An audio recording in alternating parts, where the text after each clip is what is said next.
nas máquinas de sulfatar e despois aplicábano para combatir os fungos. Aí ven o xofre, o azufre, que se utilizaba con ese fol ou xofreira, espolvoreando encima das cepas. Despois de ter a viña cuidada, madura, chegaban os preparativos da vendimia. Era un traballo moi intenso. O primeiro que se facía días antes de vendimar era limpar estas cubas por dentro. Era o habitual, había casas en que non se limpaban, pero o habitual era limpadas. Sacábanse rodando fora da bodega, enchíase de auga, durante un par de días estaban ben molladas, logo baleirábanse e unha persoa metíase dentro. Vemos aquí un señor, pois ese traballo tamén o facíamos nenos. En algunhas casas seguen o facendo. Metíanse dentro, antes cun fachizo de uces, cunha escobilla de brezo, agora xa con cepillos de plástico, e despois de ter toda a cuba ben limpa, nas xuntas colocábase sebo de cabra, para cubrir ben, sellar, que non se escapase nada de viño e non entrase nada de aire. Despois de ter a cuba preparada, había que encher esta cesta porque había que repoñer forzas cada ratiño durante a vendima. Que se levaba aquí? Pois como ven nesta fotografía, queixo, chourizo, touciño, e este era o plato tradicional nesta zona do día de vendima, que era cabra cocida. E así vemos como antes se aproveitaba todo, porque ali vemos o sebo da cabra. Aquí a carne da cabra, que despois de matarla, salgábase e afumábase como o xamón do pollo. E despois cocíase durante horas, con cebola e patacas, e servíase moi parecido a carne ao caldeiro, con pimentón, allo e aceite por riba. E a pelica da cabra, pois de mola ali, para transportar o viño. Case como porción. Temos aquí as cestas para a vendima. E despois botábanse nesos cureiros que lles comentaba antes. Poden ver aí imaxes dos carretadores, que a única axuda que tiñan era esta moída, un saco con palla, que colocaban así, apoiaban aí a base e non se mancaban tanto. Para arriba e para baixo, hasta que se remataba de vendimar. Que antes duraban moito máis as vendimas. E isto teño eu coñecemento, porque cando era pequena pasábamos 15 días vendimando, porque ibas a familia de non sei que, un amigo de non sei que, e agora non, agora con 2 ou 3 días o resto de viñas a xente maior foi morrendo, quedaron a monte, xa non duran tanto. Para que vexan que os cambios seguense sucedendo aínda na actualidade. Nesa vitrina poden ver a olería tradicional de Bundibós, que se conserva aínda se conservan 2 oleiros no concello de Sober. Como está en zona de viño, pois están moi relacionadas coa viticultura. Os xarros nos que se transportaba o viño da adega á casa, as olas, que eran medidas de capacidade, dependendo da zona, podían variar, ser máis ou menos litros, teñen esta táboa de referencia, de 16 a 22 litros variaban. Había que estar moi avispado cando se compraba e vendía viño. E na parte de baixo ven as amboas que se utilizaban para agarrar viño, facer vinagre, e tamén para guardar os chourizos en grasa de porco durante todo o ano, para conservarlos, se no aire non se estropeaban. Temos aquí a estrulladora e a lagareta para esmagar a uva. Ainda que habitual era pisala cos pés, na que vivimos fora ou dentro das cubas. Unha persona desnudábase, metíase no interior e aí pisaba as uvas, normalmente cos brazos así colocados para non escurrirse, porque esos vapores eran moi peligrosos. E logo quedaba todo aquí machacado e fervendo. Durante os días posteriores, a tapa da cuba estaba aberta e todos os días había que remexer, que aquí chamámoslle aviñar, un pau como este, toda esa parte sólida e líquida. Ao pasar unha semana aproximadamente, colocábase a tapa e esa tapa de madeira tiña un buratiño no centro. Dese buratiño poñíaselle unha goma que ia directamente a un vaso de auga, para que hoxe moi xeno.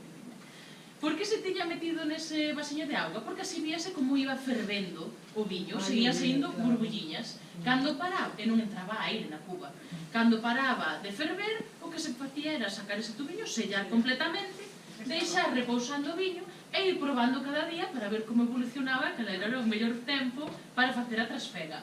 Sacar o líquido limpo para eses cubetes máis pequenos e conservalo mellor, e a parte sólida, o que nós chamamos bagazo, metelo na alquitara e no alambique para destilar e facer o caldero. E así xa tiñan todo o ciclo pechado, todo moi ben aproveitado. Ese é o queixiño, non? Pois non, confunde. É o unto de cabra. Claro. Sí, parece moito queixo. Nas bodegas era moi habitual ter comida. Ter chourizo, touciño, queixo, para calquera que se convidara. É dicir, calquera persoa que pasara diante da bodega, decíase, ven tomar un viño, era de moi mala educación, negarse, entón había que entrar, probar o viño e tomar algo sólido para que non sentara mal ese viño. Tanto nestas como nas abaixo. Sí, en todas. Hai que se nos invitan a alguna. Víctor, entón, como non lle vamos a decir que non, peguemos todos. Xa nos teñen invitado. Claro, pero Unha vez por aquí cerca facemos parte da ruta esta do PR famoso. Sí, que fixemos Unha vez que chovera, unha Sí. señora meteu a 15 ou 20 de vós Sí, ali no baixo eu da fui unha casa, delas. empezou a sacar Ali, viño e sí. licores. Eu habitual, estive, pero tamén lles ofreceu café, que me dixeron. Sí que me Diego, acordo. Diego estaba de fin de semana. é o habitual. Sí que me acordo. Unha delas. Bueno, aquí tamén poden ver o xarro que lles comentaba, as bombillas que tiñan daquelas e os vasos. Nunha adega o habitual era ter só un vaso destes, enchelo e pasalo dunha persoa a outra. E ao rematar, sacudir e quedaba así para a seguinte vez. Por iso teñen esas marcas de viño. Algúnha xente ainda o di na actualidade que se lava ese vaso con auga e xabón despois dáballe máis sabor. Se continuamos, aquí temos unha das pezas máis destacadas desta sala. É unha cuba feita únicamente con madeira. Aí teñen nese panel a un veciño, un dos nosos actores principais das entrevistas que facemos, chamase Primo García Sobrado, é de Diomondi, moi certiña de aquí, ten 90 anos, foi carpinteiro durante toda a súa vida e ten unha memoria prodixiosa, acórdase de todo. Entón aproveitamos para que nos explicara como se facían estos arcos. O que facía era, despois de ter estas pezas xa preparadas, seleccionar troncos ben dereitiños de salgueiro, de loureiro ou de cerdeira brava. Cortábaos e metíaos en auga durante unha semana. Despois de que estuveran ben enchoupados, sacábaos, partíaos a metade e ia con outras dúas persoas a ese castiñeiro que está no campo da festa de Diomondi, onde se celebra a romaría. Nese burato do tronco do castiñeiro metíase un pau, como ven na primeira fotografía. Por debaixo, nesa pedra con curvatura, colocábase o arco. Nestas incisións atábase unha corda, como ven na terceira fotografía, e así tiñan que ir tirando para que fora pasando encima da pedra con curvatura e alrededor dese eixe para darlle forma. Atábase con bimbios e despois colocábase con esa peza que se chama enxero. A parte curva de ferro enganchábase no arco, o mango de madeira na cuba e en forma de palanca ías arrastrando todo alrededor para que quedara completamente encaixado. E así tiña unha cuba que iba a durar toda a súa vida, a do seu fillo, e se cuidaba ben a do seu neto, bisneto, tataraneto. E as cubas a madeira de que? A madeira habitual era de carballo ou castiñeiro. Dependía da zona. Nesta zona, por exemplo, nesta parroquia de Fión, facíanse máis de carballo, pero, sen embargo, na de Diomondi facíanse máis de castiñeiro. Temos aquí as xarras feitas de corres, podía ser das ramiñas finas dos carballos, dos castiñeiros, ou de mimbre, de bimbios, e por dentro levan ese pez, esa resina de pino, que se lle botaba tamén os pelexos de cabra por dentro. O garrafón, este é o máis antigo que temos, 120 anos aproximadamente. E logo temos aquí estes cubetes, que tamén se lle chama caracochos ou dornos porque están feitos dunha soa peza. Son troncos enteiros de castiñeiro, que se cortaban, valíranse pouco a pouco, poñíase as tapas e os aros para que aguantase. Nunha das entrevistas que lle fixemos a Primo García, preguntámosle que se facía destas pezas, e dixenos que sí, que era o normal. E preguntámosle tamén canto tempo tardaba. Nos agardando unha resposta de uns días, unhas horas concretas, el non nos dixo nada deso. Empezouse a rir e dixo que o tempo que era un invento moderno, que eso que non existía antes. El tiña un tronco de castiñeiro á beira da lareira e nas noites de inverno que estaban de conto ali alrededor do lume, pois cun aixola, con cuchilla, iba valirando pouco a pouco eses trociños de leña, botábaos no lume e sen darse conta, el tiña un cubete que lle iba a durar toda a vida. E para que serve?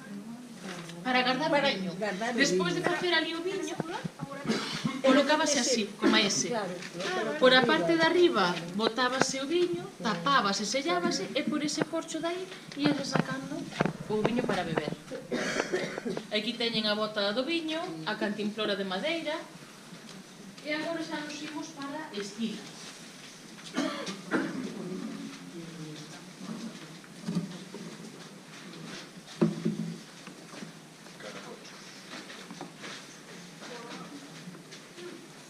Esta peza de aquí chamase alquitara e esta de aquí, que tamén ten ese cubo, o alambique.